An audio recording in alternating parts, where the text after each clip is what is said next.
Hello, welcome to Small Biz Catalyst. My name is Ayisat Abilagan.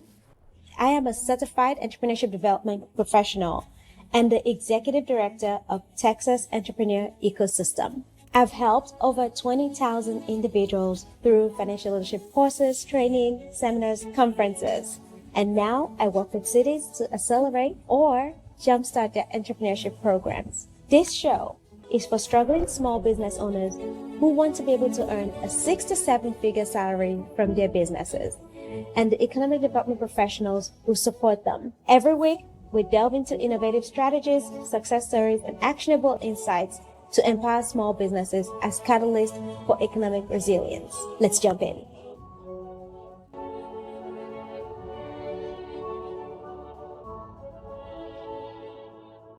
Hi, everyone, and this is one of the series of SheInspires Symposium that became a podcast. Welcome back to Small Biz Catalyst, and this is in collaboration with Texas Entrepreneur Ecosystem. On this episode, we have Tolu Akindunni as our guest. And Tolu, I would love for you to share a little about yourself with our audience so they get just a tiny taste of you. Of me. Well, thank you so much, Aisha. It's so good to be here.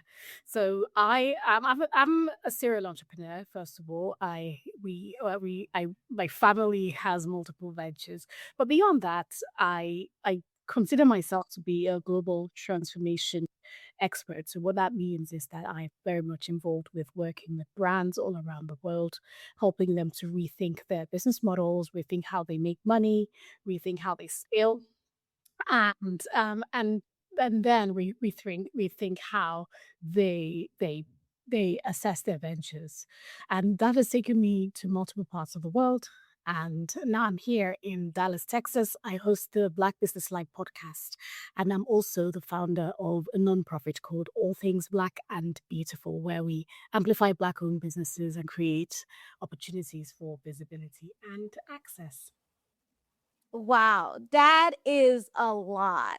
And I know for a fact that you are helping small businesses grow.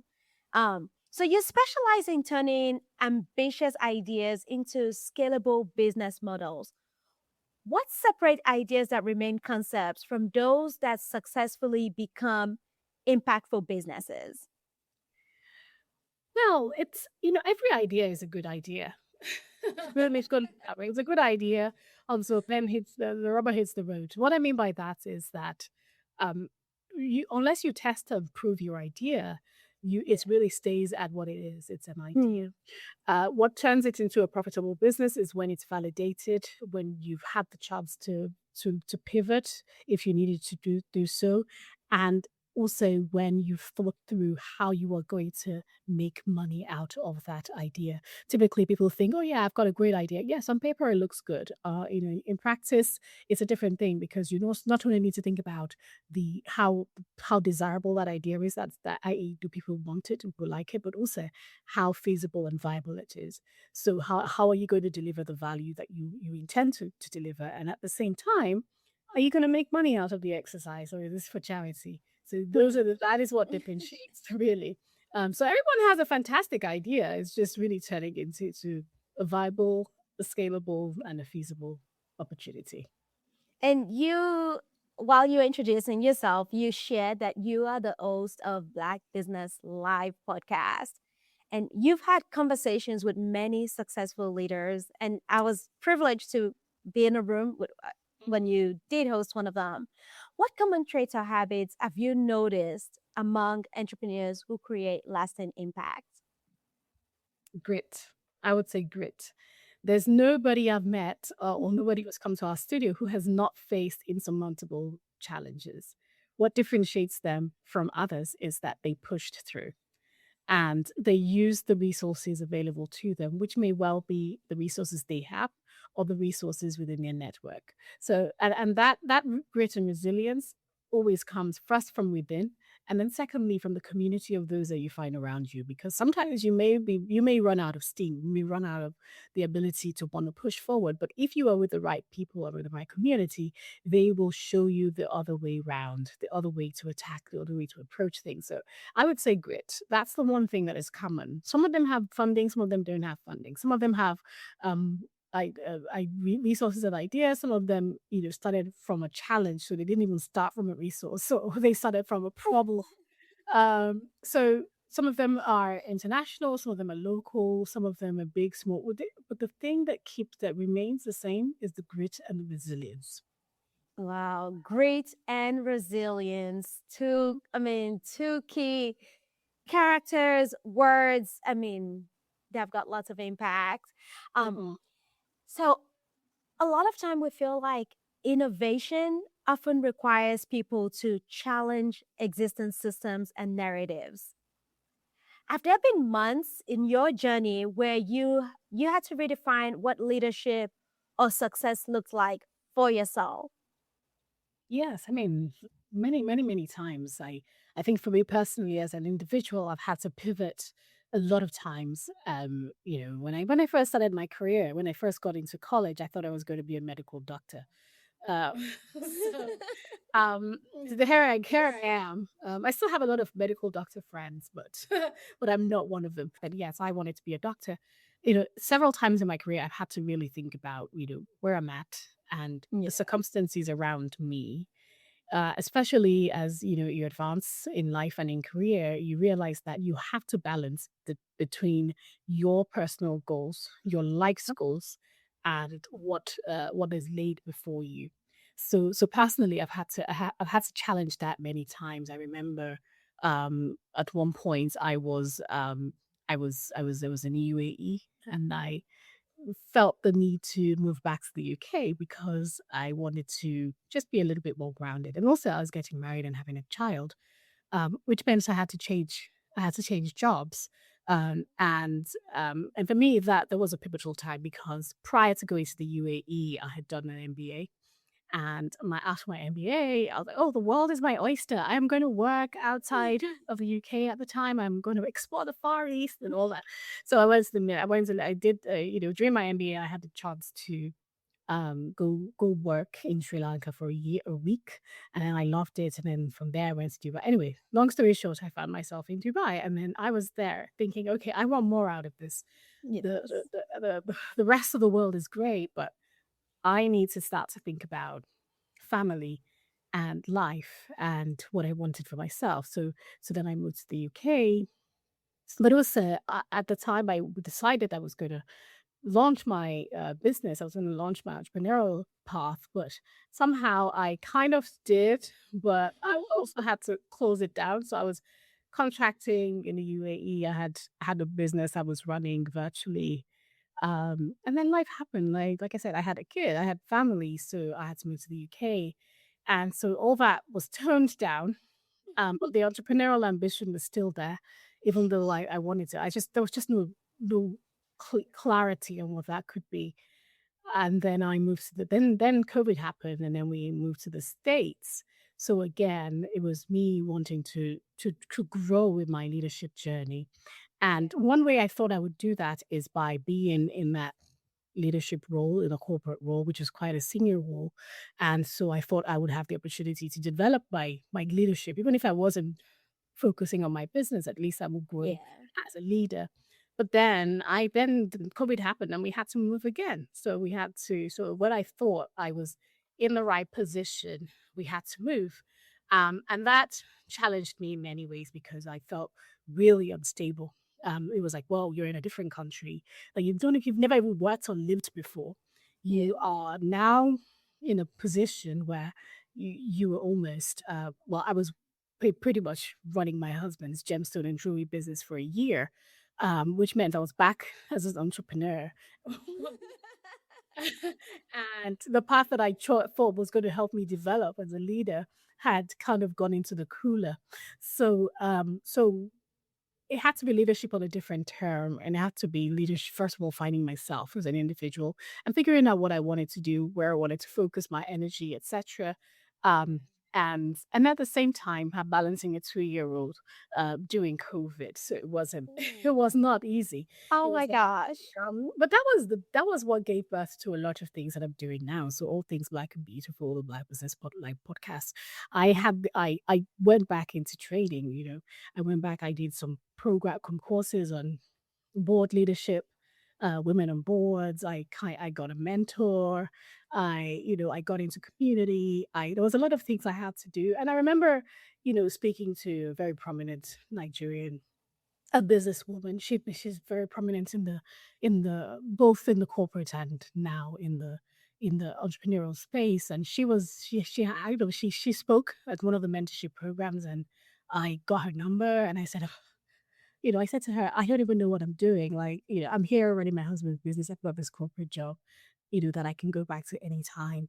And I don't even know what I want to do, got a little one. And then she was like, stick to your corporate job. What? She didn't, and I was like, "What is this woman saying?" She was like, "No, no, no, no. Use that as an opportunity to get. You're doing a board women on boards program. Look for ways in which you can become a non-executive director within, look for startups within the company, look for or small businesses that they've invested in, and see if you can get on the board of those companies. That's use what you have, is what she was saying. Use what you have to get to where you're going. And you think that entrepreneurship is just you sitting and running your family business. No, entrepreneurship is within the corporate space. So she changed my mindset. I was like, "What is this woman saying? I'm telling you, I want to grow as a leader." She was saying, "No, stay in the place that many people will tell you that is the wrong place." Now, I didn't, thankfully for that year, I didn't need to be in a corporate role, so I had the freedom to be an entrepreneur through and through. But there was a time when I did have to make those decisions, and I remembered what she said. And for me, like I said, it challenged my notion of what leadership should be, because you always think that Mhm. it's the person at the top, but Yeah. you don't realize that leadership is influence and capital, and the relationships that you build along the way is Yeah. what is actually going to take you through the next phase of your evolution. So it's been a very interesting learning curve for me. Wow. Thank you for sharing that, for being vulnerable, and for digging deep a little bit. Because, yes, a lot of us, everybody wants to be at the top. But everyone forgets that, sometimes getting to the top means being a servant leader. And a leader in most cases should be a servant. You should be leading the way. You should be the one who serves the most, gives the most, and pushes the most. Uh, and so thanks for sharing that. And I think you'd have been a fantastic doctor. However, having known you this last few years, I know that you're a fantastic mentor, builder, collaborator, and you are making a difference in so many um, startups, and in so many people who are navigating the entrepreneurial journey. So thanks for what you do. Thank you. Many women are balancing corporate careers, entrepreneurship, and community impact at the same time, which I've seen you do and do well. How have you navigated those different roles while staying aligned with your mission? So dig a little deeper for us. Well, it's you're burning your candles. The thing is, you're burning your candles at multiple ends. That's the first thing. It's a lot of work to do that. I generally would advise people to try to focus on one thing if they're able to do so, because of the impact it will have on you mentally and physically, and also on what you're trying to build. Now, the way I've been able to do it is because everything I'm doing still falls within the same purpose. Either it's just a difference. The difference is where it's being executed. So I in the corporate world, I work with corporate leaders, work with corporate innovation teams, I work with people who are trying to grow and scale ventures to help them to achieve their goals, their revenue goals, to help them to achieve their scaling goals. So it's the same mindset. What I talked about, Yes. desirability, feasibility, viability, is the same thing. Now, in the only difference is that corporate world, there's a lot of deep pockets. So they've got the pockets. It's just a case of building the business case and securing the investment. Yes. internally with stakeholders to get that result. Now, in the small business world, same challenge, but you don't have deep pockets. In fact, you have more room to innovate because you're not answerable to a steering committee, a board, or investors. You are taking risk with your own money in most cases and trying to secure investment. So that is the only difference. But the messaging, the content, the impact is still the same. In fact, I feel like the impact is more where you are a small business where you have no resources at your disposal versus Yes. where there are multiple resources. So for me, like the two worlds fuel each other. I really get a lot of innovation and passion and grit from the small business environment, whereas in a corporate environment there's more structure, but the content remains the same. So I've been able to find synergy between the two worlds, and it's just a case of which world am I living in at that point in time. But it doesn't mean that the work is easier. It just, like I said, it just means more nights working, more weekend working. But at the same time, building in the right systems and tools. So I rely heavily, heavily, heavily on AI and automation. I rely heavily on outsourced teams. I rely heavily on delegation to get things done and relying on the right partners to execute because there is just so much I can do as an individual. Absolutely. A lot of partnerships. But yes, so for me, I'm not against a corporate role. Also, one thing I know is that, like I said, it was that advice that helped me realize that these people, the corporate relationships are also always going to be your biggest advocates or Yes. the ones that you lean on in challenging times. So those relationships are not ones that you just throw away. They've known you Yes. for many years. They trust you to with their business strategy. So why would you throw that away and then go start from fresh? So, but it's helping to leverage the two. So the insights from the ground versus the insights from the top, and creating and fueling this diversity and innovation, which is all about what I do. So what I would advise anybody navigating that is look for areas where you have synergies, so you're not going to burn yourself out. Yes. So be very cognizant of non-competes because you don't want to have synergies in the same industry. Go do your business in the same industry. If you have a corporate, you're just creating unnecessary um, problems for yourself. But in terms of synergy of purpose, so what you're doing outside of work versus what you're doing in work has a joint purpose or the joint mission. It will make your life easy because you can see the whole thread through everything. And the second thing is, where possible, look at how you can structure your team so that the dependency is not on you. You can be the brain behind it, but you Yes. can partner with others who will help you to execute effectively as well. So that's my advice. That would be my advice to anyone doing it. It's not easy, I did sleepless nights, lots of weekends, balancing it all out. But the outcome you're getting, it's something that you can merge together as a cohesive story. And one's career is not just the one thing you're doing at that point in time.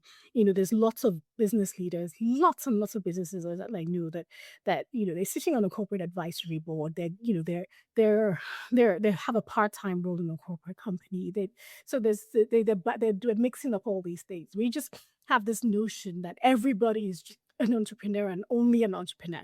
But when you get out there, you realize that those who are really making impacts have carried multiple hats, and it's how That's you wear true. your hat that really matters.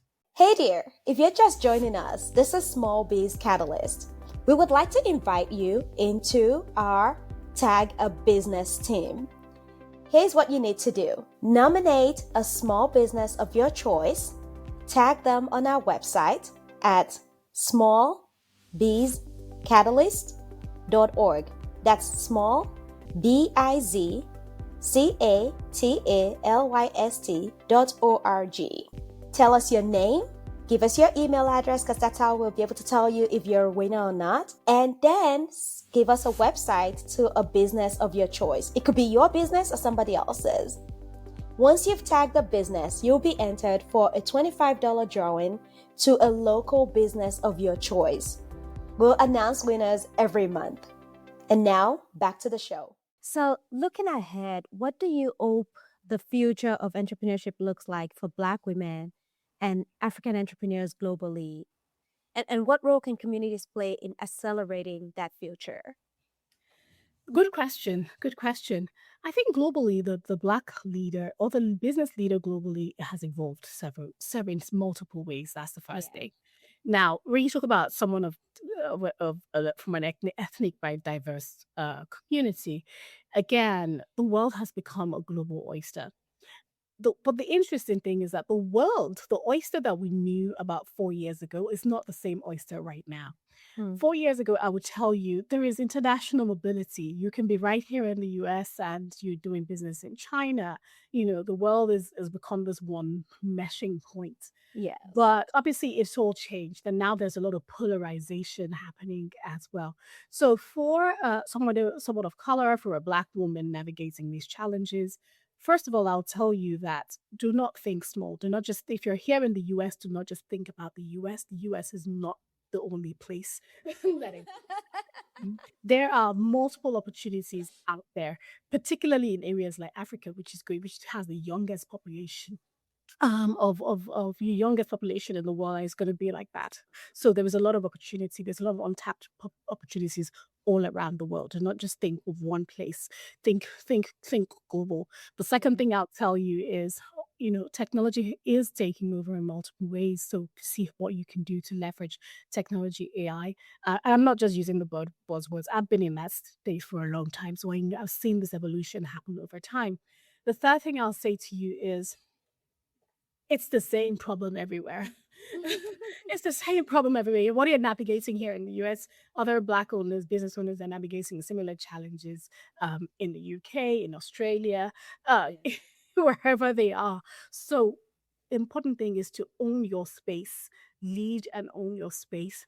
And right whilst you recognize their pressures and their differentiators, just stay focused and keep delivering value, because your value is what will really make you stand out in your space. Wow, thank you for that wisdom. Recognize your value. That is so important. And I think a lot of us don't realize our value or don't even appreciate our value because we take it for granted. The things we feel everybody has that knowledge, but they don't. No, Or we feel like, oh my gosh, it's not as significant as somebody else's. But it is. it is. Because if your foot is itchy and all you can think about is your itchy foot, at that point, the most valuable thing you can get is relief for that itch. Yeah. Nothing Yeah. else.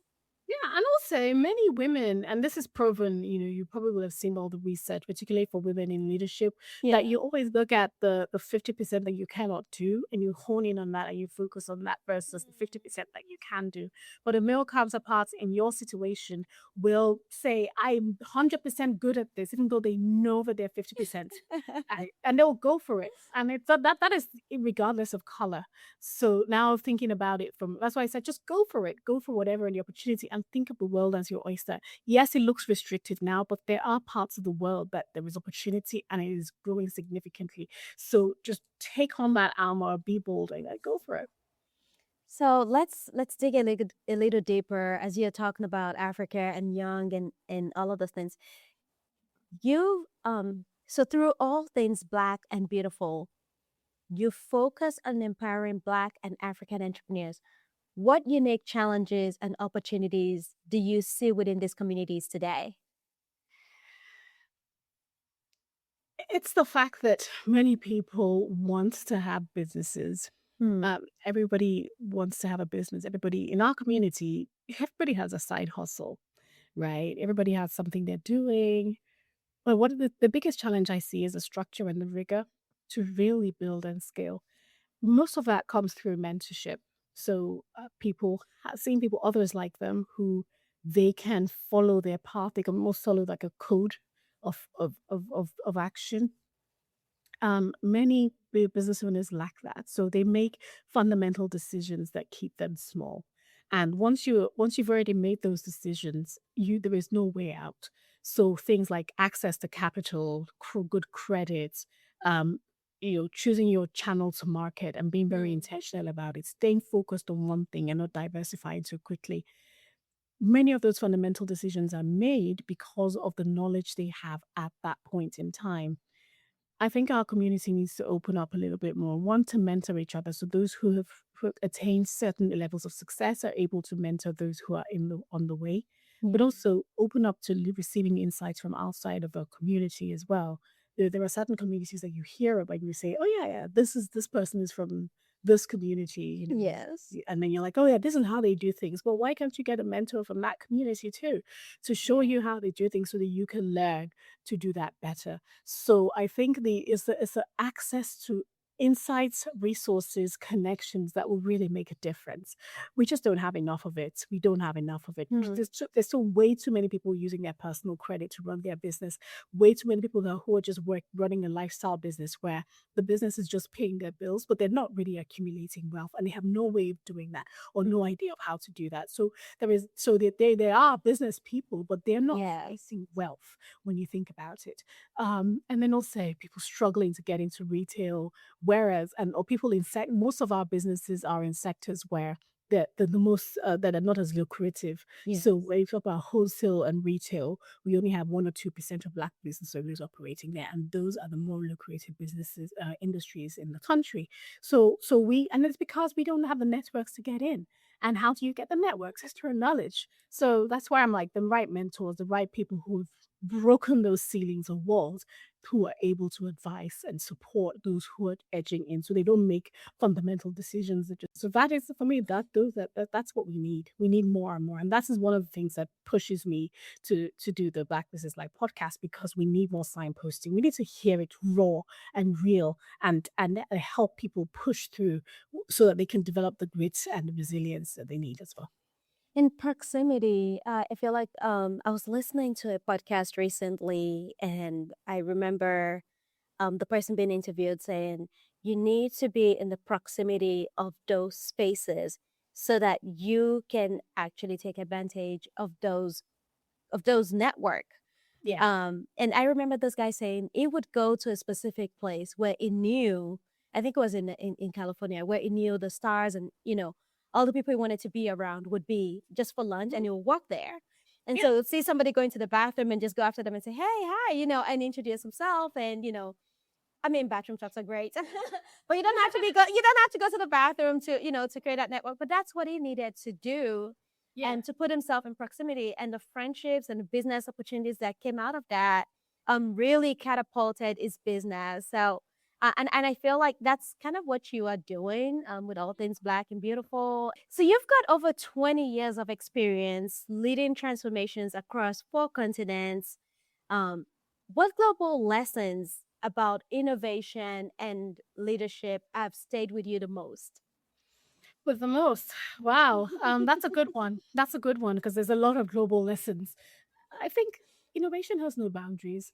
Innovation has Mm. no boundaries, which means that it innovation doesn't start from one thing. Innovation could be an ecosystem of things. And so it's when it comes to pushing the limits of what one can do, is really thinking big and thinking global. So that's why I said it doesn't have any boundaries. Many times people think, oh, innovation is in the activity. Oh yeah, I'm ideating, I'm brainstorming, I'm doing all that. But that's just theater. That's innovation theater. Innovation truly comes when you are creating value. So when you've identified a problem, and then you are creating value in a way that people want to leverage that value and use it consistently. Now, is there a boundary to that? Can you put a box around how to create value? No. That's why OpenAI guy is like one of the most successful men around now. He's even going with Trump on trade missions and stuff like that. Because when once you unlock that, and you can see how those opportunities come up, it just keeps going. So innovation has no boundaries, is what I'll say. It's real. The world is your oyster. It depends on the value that you create, and identifying that very clearly. And the value is not to do with the features and the benefits that you offer. It is that thing that cannot be quantified in words, but people are stuck on you for whatever that reason is. And if you're able to understand that thing and harness it, then your boundaries are limitless. And then you said also about global. So, but Yes, global lessons. from leadership.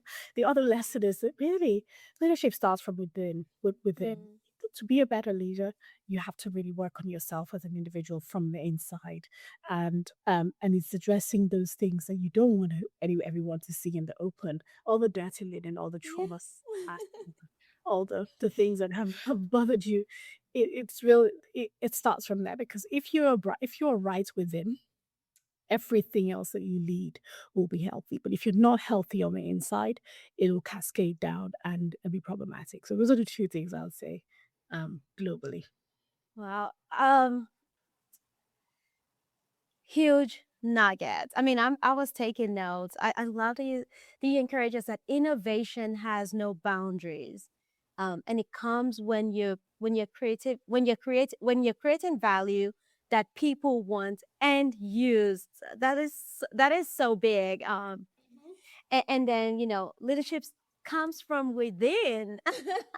And a lot of us are looking out to say, oh, okay, you know we're looking out a lot of times. Meanwhile, it comes from developing ourselves, who we are, and growing. And sometimes it's baby steps at a time. And I confess to this. I know for me, it's baby steps at a time. It's certain things, just being intentional about some things where I need to grow. And like you said, knowing where my dirty laundry is, and then finding the washing machine that can help me clean it up and develop those skills and grow. Oh Absolutely. gosh, thank you, Tolu, for sharing your wisdom. We have a signature question that we ask on Small Biz Catalyst. And that question is, what advice do you have for today's entrepreneur? Today's entrepreneur, wow, entrepreneurship has become such an exciting journey right now because you have limitless tools and resources at your disposal. Funding may be your challenge to start, but honestly, there is so much you can do. I have a whole article I wrote about capital for entrepreneurs, where how you prove your case and you navigate even with Yes. nothing. But I would say that for entrepreneurs out there, the world is accelerating so fast.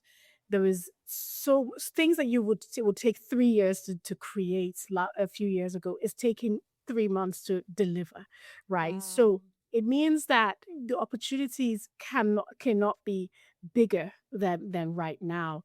If you are in entrepreneurship, right now is a time to think bigger. If you're thinking about entrepreneurship, now is a time to get in, because it is because there is so much available for you to tap into. The final thing I would say to entrepreneurs out there is, look, it's not easier on the other side. Every corporation was started off as an entrepreneur. They started out as a small business and then they grew somehow. So you are going to get there, right? It's just how much. That's why I started with grit and resilience. It's how much grit, resilience, and openness that you have to listen to others and apply that knowledge into your business.